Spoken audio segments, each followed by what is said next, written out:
Let's face it, Superman movies can get pretty weird sometimes. What was that? Yeah, take that, you jerk. But what's even weirder is that we've seen the same Superman movie villains like General Zod and Lex Luthor over and over again. Now is the perfect time to introduce a new Superman villain, as James Gunn is coming closer and closer to launching his Superman film in the DC Cinematic Universe. So with all that said, I thought I'd make a list on the top 10 Superman villains that should get live action movie treatment. But before we get into this, please be sure to give a like and subscribe to Reverb Comics. You don't want to miss out on our awesome content. Now without further ado, let's get into this. First up on the list, we have Mongol.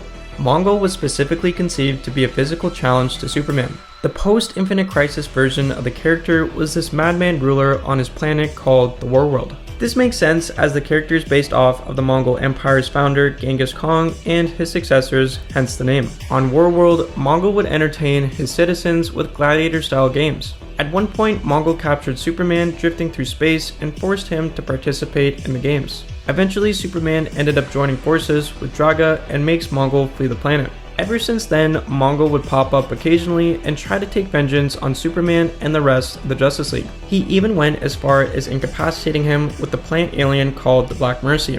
This happened in the For the Man Who Has Everything storyline by Alan Moore. The Black Mercy symbiotically attached itself to Superman and incapacitated him by causing him to hallucinate living out his greatest fantasy. In his catatonic state, Superman dreams of a normal life on Krypton, happily married with 2 kids. Batman, Robin, and Wonder Woman had to fight off Mongol in the Fortress of Solitude and detach him from the Black Mercy.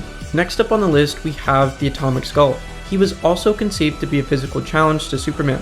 The Joseph Martin version of the character got his powers from an intense blast of energy from the Dominator's gene bomb. It gave him superhuman strength, caused his flesh to become invisible, and allowed him to project deadly radiation energy blasts. Oddly enough, he got brain damage after getting attacked by thugs, which resulted in serious delusions. He took on the Atomic Skull Guys, which was a hero from an old movie serial that he loved as a kid. He thought that Superman was the hero's villain, Dr. Electron, since Superman acquired electricity-based powers at the time. Later, the demon Neuron gave him enhanced powers in exchange for his soul. Even though it cured him of his delusions, he went on to make appearances as a conventional supervillain. The Atomic Skull would definitely make for a fun mid-level boss for one of James Gunn's Superman movies. Another classic Superman villain that I want to see soon is the Silver Banshee. She's got a pretty unique origin story to say the least. The Siobhan McDougal version of the character was the firstborn of a patriarch of an ancient Gaelic clan living on an island between Scotland and Ireland.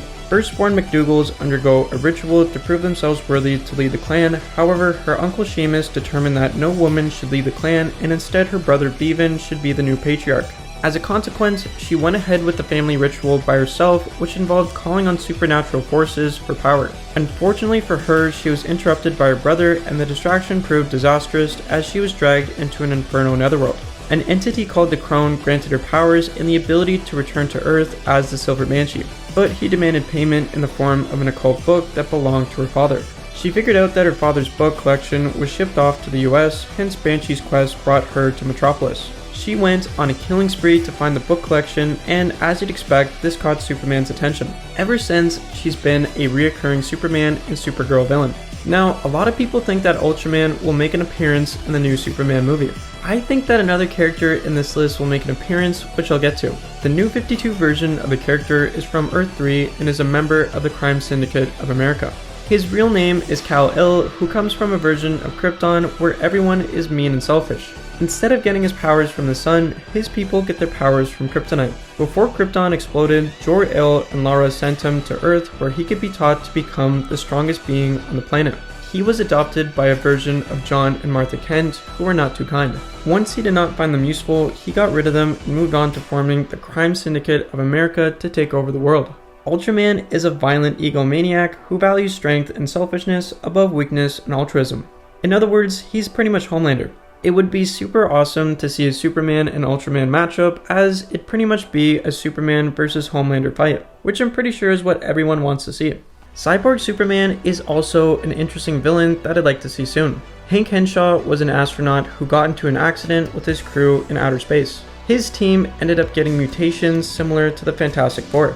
The only difference is that they soon died tragically as a result of their mutations. Before his body completely disintegrated, he managed to transfer his consciousness to the birthing matrix, which carried Superman from Krypton to Earth. He eventually figures out how to use Superman's birthing matrix to create a body identical to Superman's, albeit with some mechanical parts. He really hates Superman because when Superman threw the Eradicator into the sun, it created a solar flare that caused an accident that killed his crew. Not only is he a reoccurring Superman foe, but he's also a Green Lantern villain. He wielded a yellow power ring and was a member of the Sinestro Corps. It'd be cool if he made an appearance in the upcoming Lantern show. I don't care what anyone says, Brainiac needs to make an appearance in the DCU soon. In fact, I definitely think he'll make an appearance in the new Superman movie, and I'll tell you why. Like most of you know, he's this super intelligent cyborg who's obsessed with collecting all knowledge in the universe. He travels the universe and shrinks cities from new planets and preserves them on his skull-shaped spaceship. Among these shrunken cities is Kandor, the capital city of Krypton. His attempts to shrink Metropolis has brought him into conflict with Superman a bunch of times. In the All-Star Superman series, Superman managed to get the shrunken city of Kandor back and had it stored in the Fortress of Solitude. He took Kandor and its Kryptonian citizens to a sick kids hospital and helped treat a bunch of terminally ill children with cancer. The Kryptonians in their shrunken state used their powers to attack the cancer cells in their bodies. It would be super cool to see David Cornsweat's Superman beat Brainiac, get Kandor back, and do something super sweet and kind like he did in this All-Star Superman series. Mr. Mxyzptlk is also another villain that I want to see soon.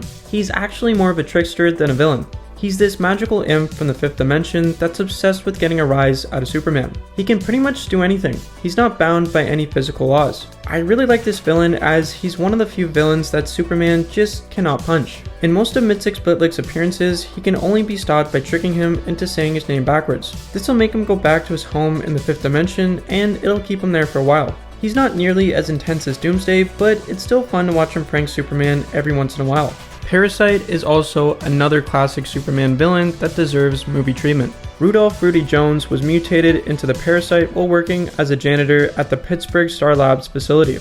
Oddly enough, Darkseid manipulated him into becoming Parasite. He remembered the pre-crisis Parasite and got Rudy Jones to become a modern-day version of the villain. Darkseid made Rudy think that a waste container might have held something valuable. The radiation mutated Rudy into this hairless, purple-skinned villain. Jones now has the ability to absorb the life energy of other people and take their powers.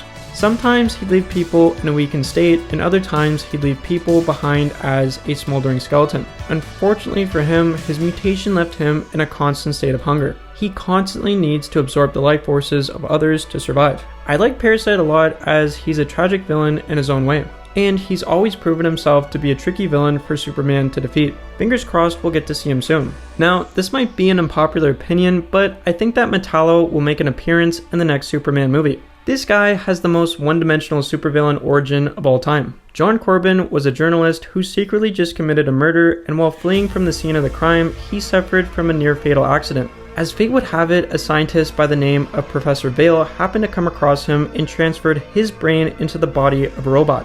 He was put into a bit of a pickle as the evil scientist told him that his power source, a capsule of uranium, would only last for a day. Professor Vale told him that kryptonite would provide him an indefinite power supply.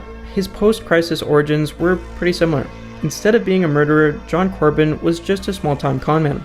After Corbin's accident, he put his brain into the body of a robot as a means to improve his arsenal and fight Superman. He thought Superman was the first wave of superpowered Kryptonian invaders after he got a hold of Superman's ship and mistranslated Jor-El's message to his son. I honestly think he's the Man in Black. I think the U on his chest is an opening for the kryptonite he usually stores in his chest. Everyone's not agreeing with me on this, but that's alright. We'll just have to wait and see who the mystery character is. Now, for me, the number one villain group that I want to see Superman go up against is the Elite. They are DC Comics' response to Wildstorm's The Authority. They're both basically superhero teams that use an any means necessary approach to getting justice. They're basically just like the Justice League if they had no moral compass whatsoever. A Superman vs. the Elite story would feature a moral clash between Superman and the values of a newer and more violent team of heroes. The Elite gain worldwide popularity after confronting terrorists and other criminals using extreme violence and eliminates foes by execution.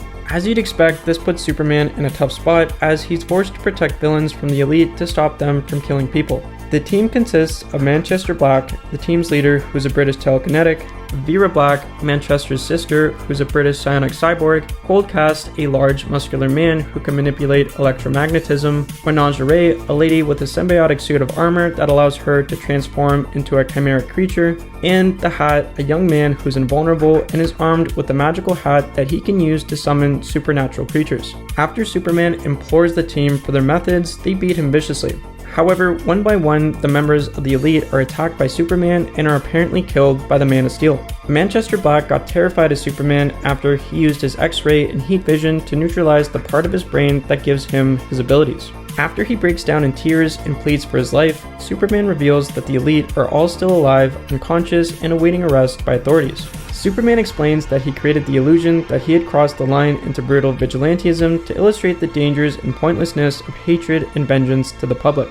To me, I feel as though it would be perfect for a feel-good Superman story like this to get adapted for the big screen. I have a feeling though that James Gunn is setting up something a tad different in his DCU. Instead of the Elite, he'll probably have the Authority go up against Superman and the Justice League. The Authority movie is in development, and one of the team's members, the Engineer, will appear in David Cornsweet's Superman movie. If Superman goes up against the Elite or the Authority, I'll definitely be a very happy DC Comics fan. But what do you think? Which Superman villain do you think deserves live-action treatment? Leave your thoughts in the comments section below. As always, thank you so much for watching. Please be sure to give a like and subscribe to Favorite Comics so that you do not miss out on our awesome content. Stay groovy.